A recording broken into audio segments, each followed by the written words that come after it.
My name is Marci Hilt. I live in Washington, D.C., and I have quite a bundt cake collection, the molds to make the bundt cake.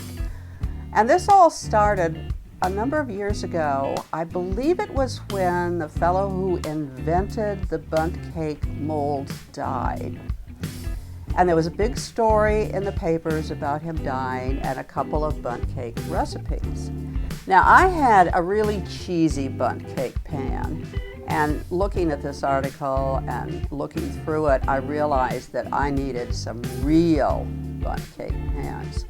So off I went on eBay and got several of these really heavy, made by Nordic Ware bundt cake pans.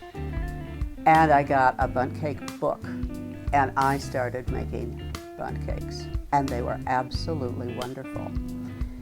I would make them and take them to my office because there was so much cake. I didn't want to have it all on my hips, and people really started raving about them. Well, the favorite one was called Tunnel of Fudge bundt cake, and basically it was a chocolate bundt cake that you didn't cook all the way through. You had very specific time on that, and you would take it out before it was finished, so it would have this tunnel of chocolate in the middle of it when it cooled, and you would cut it, and there's this tunnel of fudge in the middle, and it was wonderful. The crazy out there one that I made was a I think it was called lemon white pepper, but I'm not sure of the name of it.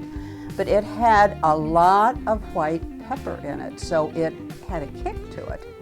And it was sort of a white cake, lemony, but then it had this aftertaste, this kick that people didn't expect. What was it about reading about the death of the bundt cake guy that made you want to start doing this? I think it was kind of a reconnection with the 50s and the 60s, because I believe that's when he invented them, and bundt cakes became really big then. Everybody was making bundt cakes back then. I don't know, it's just kind of nostalgia.